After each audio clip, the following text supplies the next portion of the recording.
Alors, je me tourne vers Emmanuelle Ruben. Plus que sur la nature, je voulais davantage vous faire vous lancer, enfin, vous questionner sur le rapport à l'homme et à la société, puisque le récit de voyage qui est sur les routes du Danube est évidemment un récit de rencontre. Et puis vous êtes à vélo, donc peut-être plus encore au contact des gens que quand on est sur un canoë ou un kayak au milieu du Mississippi et qu'on est obligé de camper sur des petites rives isolées. Dans votre livre, en fait, vous rencontrez énormément de gens en 48 jours. Et il est aussi beaucoup question de traditions d'accueil, notamment dans les Balkans. On revient aussi à ce rapport aussi aux migrations. Eddie Harris, vous parlez de générosité. Mais pour revenir au livre d'Emmanuelle Ruben, à un moment, à la fin de votre livre, vous dressez la liste très impressionnante, en fait, des personnes que vous avez côtoyées. Alors, je ne vais pas le dire, mais il y en a... vous énumérez, et c'est très, très... C'est très varié, mais c'est souvent aussi, vous dites d'ailleurs, des personnes, des vies minuscules. Moi, je me souviens par exemple de Baba Ira, je crois, qui est une des premières rencontres que vous faites. Donc, est-ce que c'est ce qui a vraiment marqué aussi ce voyage, et à travers toutes ces rencontres aussi a permis d'éclairer ou nourrir en fait votre connaissance du fleuve et de tous ces pays que vous avez traversés? Mais à vélo, oui, on rencontre plein de gens parce qu'en fait, surtout, on était à chaque fois on était dans des pays étrangers. Et donc les gens se demandaient mais qu'est-ce que ces deux fous furieux font là sur leur vélo, et surtout quand on disait qu'on arrivait d'Ukraine, ils comprenaient pas bien parce qu'ils nous disaient mais vous êtes trompés de sens. Alors après bon, ils comprenaient que Vlad était ukrainien, et donc mais c'est vrai qu'on a rencontré plein de gens. Alors, il y avait une question. La question, c'était quoi exactement?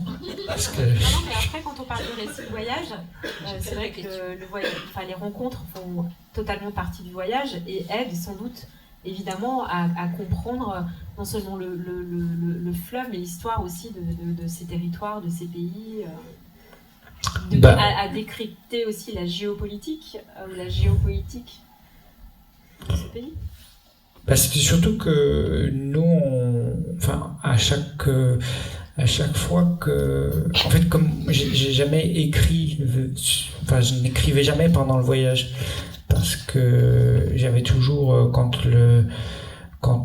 vous savez, toute la journée, en fait, vous pédalez et vous voyez toujours un peu la même chose. Vous voyez des peupliers, des saules, des peupliers, des saules, des peupliers, des saules, des peupliers, des saules. Au bout d'un moment, quand même, vous dites, ça serait bien quand même que j'adresse la parole à quelqu'un parce que c'est un peu toujours la même chose. Et puis alors, c'est génial parce que comme on traversait 10 pays, à chaque fois, c'était 10 mondes différents. Heureusement que je peux parler slave international parce que sinon je n'y arrivais pas. Donc avec le slave international, qui est cette langue, cette très belle langue imaginaire, vous pouvez parler avec les Ukrainiens, avec les Bulgares, avec les Serbes, et avec les Croates aussi. Mais quand vous arrivez en Hongrie, c'est un petit peu plus compliqué parce qu'ils ne parlent pas le slave international. Et ils ne parlent pas l'anglais non plus, ils ne parlent pas l'allemand, et moi je ne parle pas hongrois. Et donc c'était le seul endroit où je me suis retrouvé. En fait, je cherchais, c'était dans une ville qui s'appelle Baia, qui est une ville tout au sud de la Hongrie. Donc juste après, une fois qu'on a franchi les barbelés de Monsieur Orban, on cherche, il pleuvait des cordes, et ce jour-là, c'est une des rares fois où on a enfreint la règle qui était de tout faire à vélo. Ce jour-là, on a dit on va prendre le train pour faire quelques kilomètres pour s'avancer un petit peu, parce que vraiment, on est en pleine pusta, vous imaginez ce paysage extrêmement monotone qui était complètement balayé par des pluies torrentielles. Et on pouvait pas du tout avancer là-dessous. Et en fait, je cherchais la gare, mais je savais pas du tout comment m'exprimer. Et pour la première fois de ma vie, j'étais obligé de dire donc je me retrouve face à quelqu'un et je lui dis tchou tchou.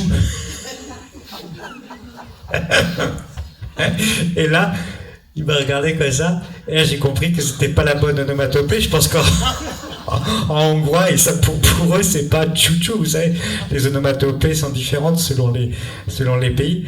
Donc voilà, ça c'est un peu résumé à ça. Ça c'était mon contact avec les Hongrois. Heureusement après on est arrivé dans une capitale qui est Budapest, et heureusement là les gens parlent quand même plusieurs langues, dont l'anglais.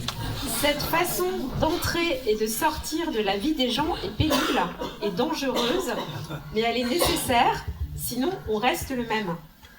Parfois on rencontre du nouveau en mieux, parfois du nouveau en pire, la plupart du temps du nouveau différent. Donc ce sont des rencontres quand même qui... Oui, même si je voulais être tout seul, même si le but du voyage c'est de me découvrir, même si, un voyage est fait par les gens qu'on croise. Et ça c'est le plus important aspect de ce voyage, les gens que j'ai rencontrés.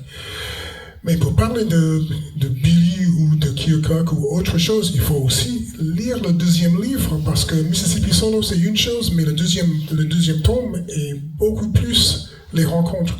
Parce que le but du deuxième voyage, 30 ans après le premier, n'était pas d'être seul, pour être seul. Le deuxième voyage, c'était en fait de découvrir les États-Unis et pas de me découvrir. Donc c'est complètement autre chose. Le deuxième voyage se passait à la fin du deuxième mandat d'Obama. Et je voulais retourner aux États-Unis après avoir vécu en France un certain temps pour reconnecter avec les États-Unis et surtout dans le parti du pays qui est devenu maintenant Trump Country. Je voyais, après 8 ans de déception de la présidence d'Obama, on avait une possibilité d'avancer, de continuer à avancer ou de reculer. Et je voulais voir dans cette tranche du pays qui est l'Amérique profonde, est-ce que nous allons faire quelque chose de mieux ou reculer dans le monde de Trump. Trump n'était pas un politicien encore, mais il était le spectre d'une personne comme Trump était sur l'horizon. Et je voulais voir si l'Amérique allait devenir un pays de Trump ou un pays d'Obama et d'avancer comme ça. Finalement, le long du voyage, j'ai rencontré des gens, et ça c'était le but du deuxième voyage, de parler avec des gens, de savoir comment ils sont, et de savoir si le pays est le pays de mon enfance, le pays de mes souvenirs, et surtout le pays, le long du fleuve, du premier voyage. Est-ce que l'accueil que j'ai eu pendant le premier voyage, je l'aurai pour le deuxième aussi? Alors, ça me fait penser à quelque chose.